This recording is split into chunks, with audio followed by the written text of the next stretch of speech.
As we reported here just a couple of weeks ago, Putin has just put his foot on the neck of one of the last remaining Russian-language news organizations, an independent news organization called Meduza. Meduza wasn't even able to operate inside Russia at all. They're based outside Russia, but they cover Russia and they publish in the Russian language. Putin has just declared that even though they are not in Russia, Meduza is not allowed inside Russia anymore. And beyond that, he's declared them to be effectively almost like a terrorist organization, at least a criminal enterprise. Putin has legally branded the news organization Meduza an undesirable organization, which means anyone in Russia who reads anything from Meduza or shares it online or gives them money, subscribes to them, donates, even anybody who gives an interview to a Meduza reporter for their reporting, they could be arrested for that too. That could be seen as a criminal act.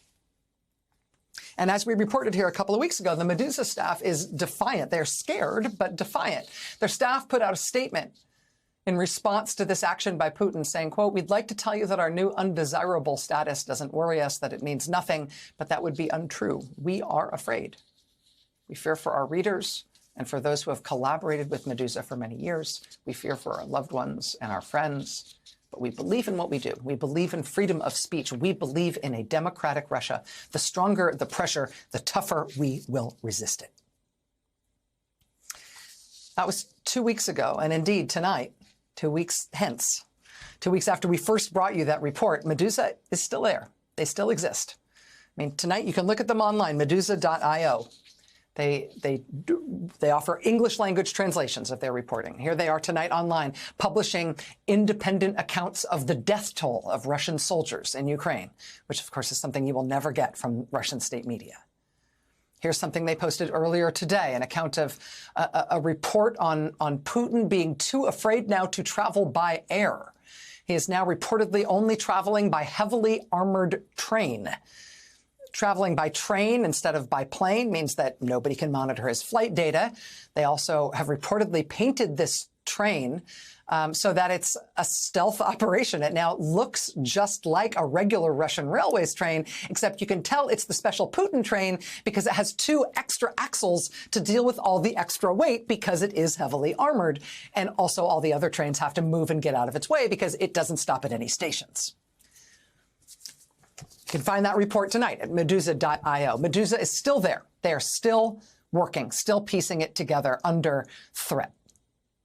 As every single independent news organization in Russia has now been shut down or criminalized or forced out of that country. And this is the authoritarian playbook, right? I mean, this isn't just Russia. This is authoritarianism. You can't have total dictatorial control of a country as long as that country still has, you know, an independent source of fact or information or perspective or, God forbid, scrutiny or criticism of the dear leader. If you're going to have unitary control of a country, you must get rid of the free press.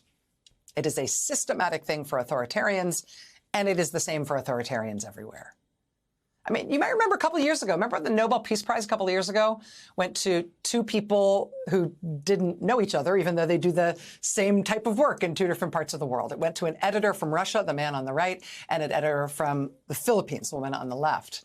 These 2 shared the Nobel Peace Prize in 2021. Well, by the following year, by 2022, in the Philippines, her news organization was ordered shut down by the Duterte administration. It was ordered shut down in June. By July, she personally was sentenced to prison in the Philippines. The action was even quicker in Russia. Again, this is the editor of the Philippines entity and that Russian entity sharing that Nobel Peace Prize in 2021. By March 2022, his Russian news organization, Novaya Gazeta, was forced out of Russia. That was in March 2022.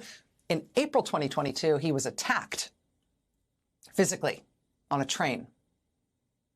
The U.S. government said it was the work of Russian intelligence. Dmitry Muratov then put his Nobel Peace Prize medal up for auction with the proceeds to benefit Ukrainian refugees from the war. He raised over $100 million doing that. But attacking the press, attacking any source of information, of expertise, authority, anything that can rationally offer an authoritative, credible perspective other than that of the dear leader, right? You got to get rid of that. That's the playbook. And I think it's much easier for us to see this far away than it is for us to see it close up. Right? Particularly when you can see it happening not just in one other country. You can see it happening basically the same way in a whole bunch of different countries, where the only thing those countries have in common is that they have authoritarian leaders. Right? So you see attacks on the press in Russia under their authoritarian leader, and you see attacks on the press in the Philippines under their authoritarian leader. You also see it in Hungary under their authoritarian leader. In Hungary, the way their leader, Viktor Orban, did it was he got his party and oligarchs and loyalists close to him to just forcibly take over ownership of about 80% of the media, 80% of the entire media landscape in the nation of Hungary.